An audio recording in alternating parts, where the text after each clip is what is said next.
नगरसेवक निवडणुकीत पॅनल पद्धतीमुळे मतदार नागरिक थोडे गोंधळले असतील. अहो मग गोंधळताय कशाला? आम्ही छोटे कलाकार आहोत ना.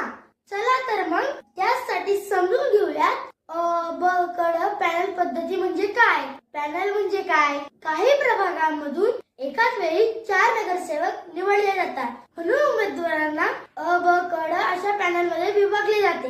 प्रत्येक पॅनल मध्ये पुरुष, महिला आणि आरक्षित जागेचे उमेदवार असतात. तर प्रश्न पडलाय ना, मतदान कसं करायचं? मतदान करताना अ ब कड 4ही उमेदवारांना मत देणे आवश्यक आहे आणि एखाद्या उमेदवाराला मत दिलं नाही तर तुमचं मत बाद होऊ शकतं. पॅनल पद्धतीचा उद्देश, ह्या पद्धतीमुळे सर्व समाज घटकांना प्रतिनिधित्व, पुरुष महिला समतोल, टीम वर्क मुळे विकास साध्य होतो. म्हणून मतदानाआधी पॅनल नीट समजून घ्या आणि उमेदवारांची माहिती घ्या आणि पूर्ण व योग्य मतदान करा.